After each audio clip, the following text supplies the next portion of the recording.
कहानी है एक इंसान की जिसने 400 से भी ज्यादा दिन तक दुनिया के सबसे बड़े और गहरा समंदर प्रशांत महासागर में जिंदगी और मौत की जंग लड़ी और वर्ल्ड रिकॉर्ड बनाया। 14 महीनों बाद वह जिंदा वापस भी आया, लेकिन आते ही ऐसा क्या हुआ कि उसको जेल जाना पड़ गया। जानते हैं इस वीडियो में पूरी कहानी।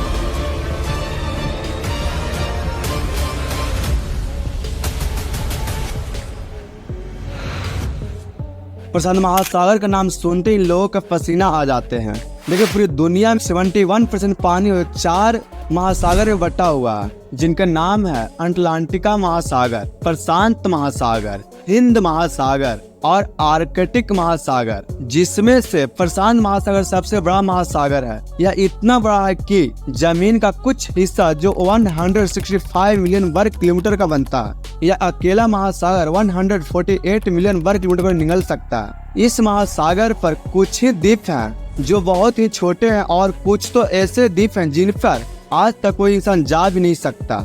अब अगर गलती से भी कोई इंसान प्रशांत महासागर में गुम हो जाए तो उसको ढूंढना तकरीबन नामुमकिन है। प्रशांत महासागर में 14 महीनों तक जिंदा रहने वाला इंसान का नाम था जोस सल्वाडोर एल्वरेंगा। इस इंसान के पास 7 फुट की छोटी सी बोट थी जिस पर सीधा लेटा भी नहीं जा सकता था, और यार बंदा 1 साल से ज्यादा भी इस बोट पर जिंदा भी रहा। समुद्र के बेरहमी का मुकाबला किया और वर्ल्ड रिकॉर्ड भी बनाया जो आज तक कोई और इंसान तोड़ भी नहीं सका। जो सिर्फ अपनी किस्मत से मजबूर था कि इस बदतर मुश्किल में फंस गया। ये बात है 2012 के हौजे 36 साल का एक एक्सपीरियंस मशवेरा था जो मैक्सिको के किनारे एक गाँव कोस्टा अजुली में रहता था। 17 नवम्बर 2012 में जोस और उसका एक साथी मिलकर फिशिंग करने को निकलते हैं। रोज की तरह अपनी 7 फुट की छोटी बोट पर। इस बोट पर ज्यादा दूर तक मछली नहीं पकड़ सकते थे क्योंकि बोट बहुत छोटी थी, जिस पर एक इंजन और एक ही फ्रिज था, तो यहाँ कुछ ही मछलियाँ पकड़ सकते थे। दोनों ने 30 घंटे में वापस आने का फैसला किया। दोनों निकल पड़ते हैं। मैक्सिको के किनारे से 120 किलोमीटर दूर अपना जाल समंदर में बिछा रहे होते हैं कि अचानक से एक खतरनाक समुद्री तूफान उनको अपनी तरफ आता हुआ नजर आता है।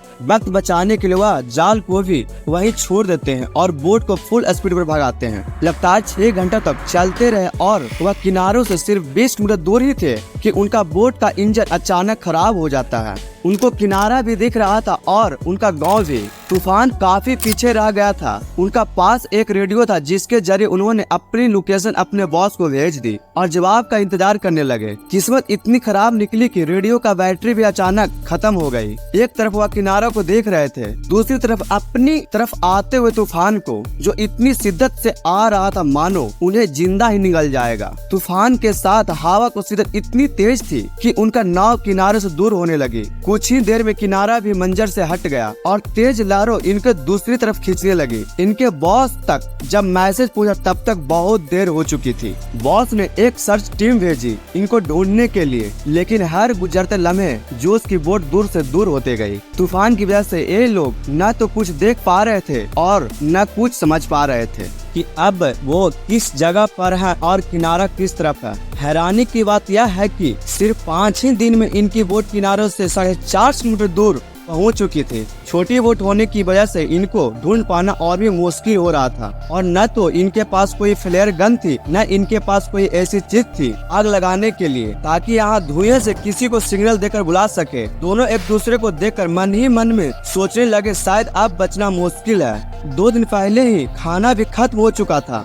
मछली पकड़ने के लिए भी उनके पास अब कोई साजो सामान नहीं था क्योंकि जाल वो पहले ही छोड़ के आ चुके थे। दोनों को भूख से बुरा हाल था कि अचानक एक पंछी उनको बोट पर आकर बैठ जाता है। यह दोनों एक दूसरे की तरफ देखते हैं और एकदम से उस पंछी पर हमला कर देते हैं, लेकिन उसको पकड़ नहीं पाते हैं। दोनों को पता था कि हो सकता है यह पंछी फिर आए। कुछ ही देर में एक और पंछी आता है। इस बार दोनों बहुत अच्छे तरीके से उसको पकड़ने का प्लान करते हैं और आखिरकार वह कामयाब हो जाते हैं। और इस तरह दोनों अपने भूख मिटाने के लिए बोट पर आने वाले परिंदों से अपना गुजारा करते हैं। समंदर के खारा पानी पीने से इंसान की मौत हो सकती है। इस वजह से उन्होंने बारिश के पानी को प्लास्टिक की बोतल में स्टोर करना शुरू कर दिया जिसको पीकर वह जिंदा रहते थे। लेकिन जब बारिश न पड़ी तब वह प्यास बुझाने के लिए मछली और कछुआ के खून पीते थे, लेकिन वो भी तब जब उनको पकड़ने में कामयाब हो जाते थे। दिन गुजरते गया और फिर महीने। ये दोनों जिस मेंटल टॉर्चर से गुजर रहे थे वे एहसास करना भी हमारे लिए बहुत मुश्किल है।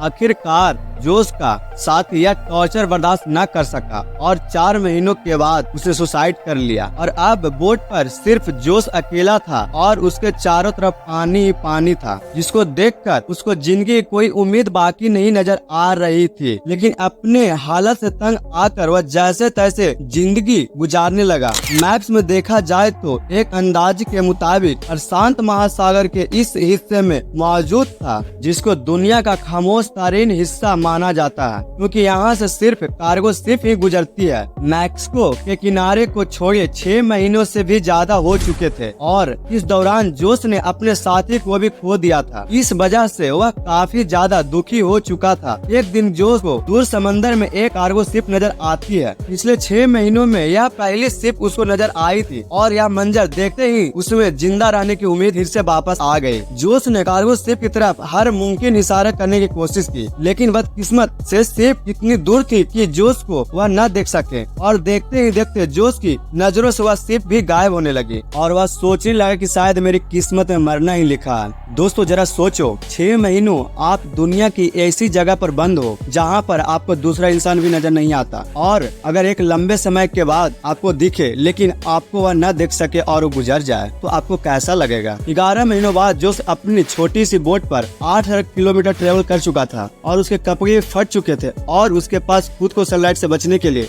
सिर्फ एक ही अंडरवियर ही बचा। आखिरकार वह घड़ी आ गई जब किस्मत जोश पर मेहरबान हुई। अंत में 439 दिन बाद 30 जनवरी 2014 को उसे अपने आसपास नारियल तैरते हुए दिखाई दिया और आसपास कुछ पंछियां भी मंडरा रही थी। यह नजारा देखकर वह समझ गया कि आसपास कोई द्वीप जरूर होगा। फिर उसे दूर एक द्वीप दिखाई दे रहा था। उस द्वीप तक पहुंचने के लिए उसे करीब आधे दिन समय लगा। जैसे ही बोट उस द्वीप के करीब पहुंचा, वो बोट से जंप करके द्वीप की ओर तैरने लगा और अंत में महीनों गुजरने के बाद वह एक ठोस जमीन पे पहुंच गया। दरअसल इस आइलैंड को इवोन अटोनी कहा जाता है, जो कि दुनिया का सबसे छोटा द्वीप है। ये ऊपर वाले का चमत्कार ही था कि हवा का रास्ता इस तरह से उसके बोट को मोड़ दिया कि उसका बोट उस छोटे से द्वीप की ओर ले गया। अगर वह गलती से इस द्वीप तक नहीं पहुंच पाता तब कभी भी वो पहुंच ही नहीं पाता, और फिर अगर वह जिंदा बच पाता तो शायद 5,000 किलोमीटर दूर फिलीपींस के टापू को ही देख पाता। पर जोश की किस्मत अच्छी थी कि वह इवोन अटोनी द्वीप पर पहुंच गया। यह उसके लिए वरदान साबित हुआ, मानो मौत के मुंह से निकलकर उसे नई जिंदगी मिल गई हो। थोड़े बहुत एरिया को जायजा लेने के बाद उसे एक घर दिखाई दिया। कुछ देर बाद उस घर से एक इंसान निकल कर आया। करीब 14 महीनों तक समुद्र में गुजारने के बाद वह पहली बार किसी जिंदा इंसान को देख रहा था। यह देखकर उसके आंखों में आंसू आ गया। उसकी कहानी जानने के कुछ ही देर बाद वहाँ का लोकल पुलिस पहुँच गयी। जोश अपनी पूरी जर्नी पुलिस वालों को बताया, लेकिन इसके बातों पर यकीन करने वाला कोई नहीं था। भला 438 दिन तक कैसे कोई एक छोटे से बोट में जिंदा रह पाता, वह भी बिना खाए पिए एक लाश को देखते हुए। वह अपनी बातों को साबित करने के लिए अपने बॉस को कॉल किया, जो उसे मछली पकड़ने के लिए भेजा करता था। उसके बॉस ने भी यह पुष्टि कर दी कि हाँ, जोश मेरे लिए काम करता था और 1 साल पहले समुद्र में खो गया था क्योंकि वह किसी और देश में पहुंच चुका था, वह भी बिना वीजा के। इसीलिए कुछ दिनों के कानूनी कार्रवाई करने के बाद उसे वापस मैक्सिको भेज दिया गया। लेकिन यह जर्नी खत्म नहीं हुई थी। जो उसके साथी जिनकी आधे रास्ते में ही मौत हो चुकी थी, जोश पर उसके घर वालों ने केस कर दिया, यह कहते हुए कि जोश ने अपने दोस्त को मार के ही खा लिया होगा। कुछ दिन के कानूनी दाव पेच के बाद जोश को छोड़ दिया गया। उसके कुछ दिन बाद उन्होंने एक बुक 438 डेज पब्लिक किया, जिसमें उन्होंने अपनी पूरी कहानी को लिखा था। जाने अनजाने में अपनी जिंदगी को बचाते बचाते उन्होंने एक ऐसा वर्ल्ड रिकॉर्ड बना दिया जिसे तोड़ने की हिम्मत भी कोई नहीं करना चाहेगा।